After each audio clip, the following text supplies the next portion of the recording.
My name is Chuck Solomon. I'm the co-founder and COO of LineHire. LineHire is a company that helps employers achieve a short list of qualified and interested candidates for their jobs. So we work for companies, but we also help people get jobs as well. Mm-hmm. So I've been in this role going on 3 years. Previous to that, I have a bunch of experience recruiting for wide and varied roles, from technology and healthcare and even allied health professionals as well. I used to do Awesome. sonographers and radiation techs, those sort of roles, and pharmacy techs, all sorts of things. Well, yeah, maybe go back then and kind of tell me what it was like recruiting for allied health professionals and maybe things you looked for, things you told your clients that what they should look for. Yeah, I mean, most in the healthcare industry, or my clients in the healthcare industry, they were primarily hospitals, Mm-hmm. or or facilities like long-term care facilities, convalescent kind of homes and stuff. And they were really looking for people that had the certifications or education that they were looking for, as well as experience for the most part. They weren't necessarily looking for folks fresh out of school. They were looking more for people that had, a certain number of years of experience doing pretty much the exact same role. And I know there's definitely a nursing shortage, but overall there's more of a healthcare shortage. Did you see that kind of take its toll on the recruiting process? Yeah, I mean the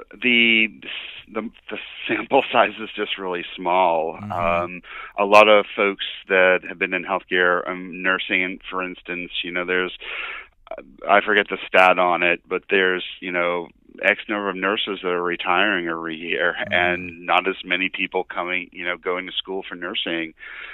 Even though it's a great career, and I think you know it's great. You'll always have a job if you're a nurse, Mm-hmm. and there's a lot of flexibility these days with nursing jobs as well too. It's not an easy job, but I think it's rewarding. Uh, but I think there's also the fact that we're an aging population that's been going on for some years now, where there's just more people getting older. Most of us um, access health care when we're older in life, less so Mm-hmm. at the beginning and middle and stuff. But in older years, you're going to the doctor more often because there's things that break more often. So hence the need for more healthcare professionals all around.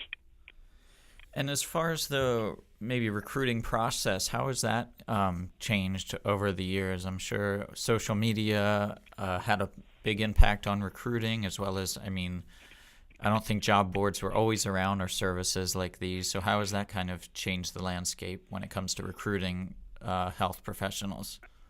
Yeah, I think much of it is the same in that it's about relationship building and communication. I think the tools, may have gotten a little bit better or faster and stuff, but it's all really about communication, and so that part of it, I don't think has changed. We've just gotten faster with it.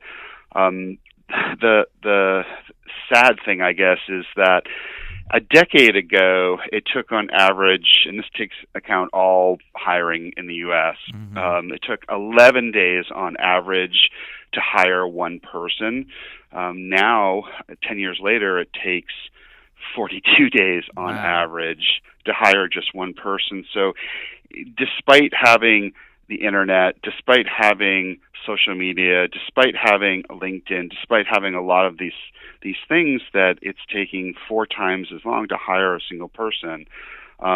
Some hospitals, healthcare organizations, other companies, and such do this better than others, but still, you would think that the numbers would be going down Mm-hmm. to a certain degree, but they're not. They're going up, and I suspect when the latest figures come out that 42, the number of days 42 is probably going to inch up a little bit further.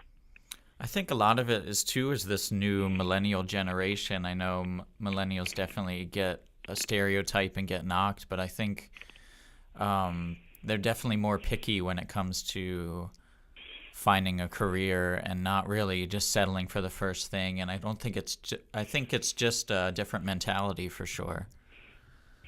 Yeah, I mean, for sure, and I certainly don't want to pick on millennials at all.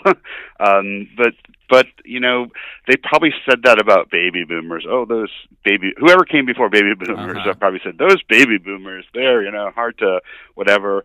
I just think it's different. The main difference with millennials is they grew up in this digital environment, and they're have a 24/7, always connected, always on. Those that are older than millennials, like myself, I'm not sure how old you are, but we didn't grow up with this all the time. We sort of leaned into it, and so. But I don't see things going away. Technology, digital is not going away. The thing that I always talk to millennials about is, when I talk to them, and I have a few relatives that are millennials, and I always tell them, and they're in college now, and one of the things that I say to them is, sometimes a text is okay to sort of communicate, or updating your status on Facebook might be an okay way of communicating something, but sometimes it's not. So sometimes actually picking up the phone and calling someone is a better way of communicating. So, and I think how that relates to the job search is that ultimately, with whatever technology there's going to be down the road, companies are not going to let robots hire people for them. It might help with the process, but they're never going to go ahead and let a robot hire someone. Eventually, a candidate has to talk to a hiring manager, and before that, the candidate has to talk to a recruiting or HR professional. And however, it's that conversation that's going to lead to another conversation or not.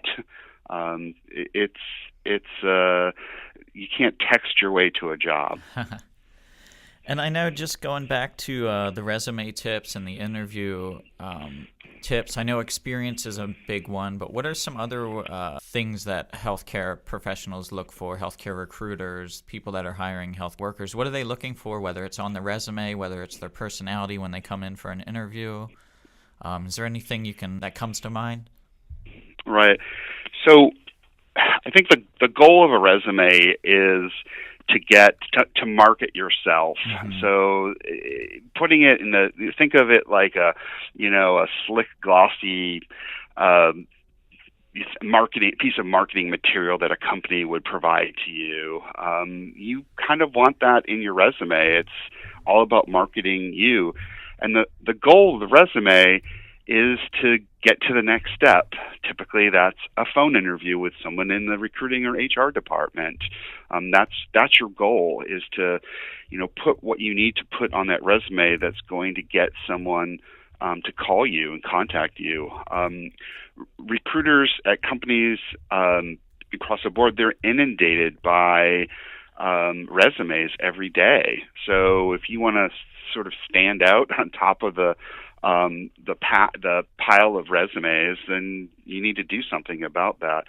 I typically suggest people to put the most important stuff on your resume up front, sort of like above the fold, so the first half of the page. If you can't express what you are, what you can do, sort of in the first half of the page of your resume, then no one's going to read any further. So put the good stuff up front.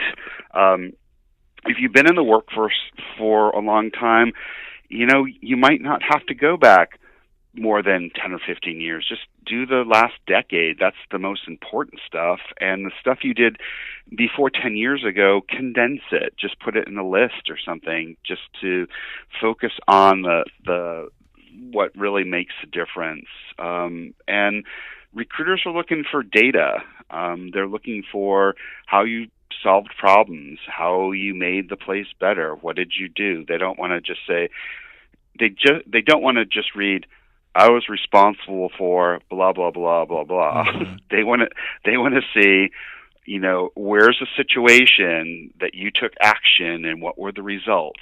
SAR, situation, action, results. That's true on your resume. It's also true in the interviewing process too. I'd also say that probably having more than one resume, especially if you have sort of a diversified career, you might have different interests, which is good. But sometimes one resume doesn't fit everything.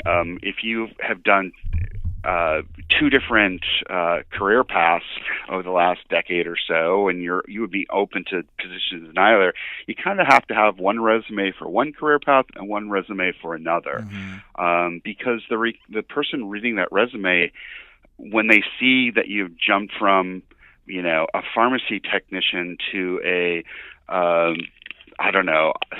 optometry technician, and they're hiring for an optometry technician, that's all they want to see. They don't want to see the other stuff. So having more than one resume and catering that resume to the actual job description is what, I would say.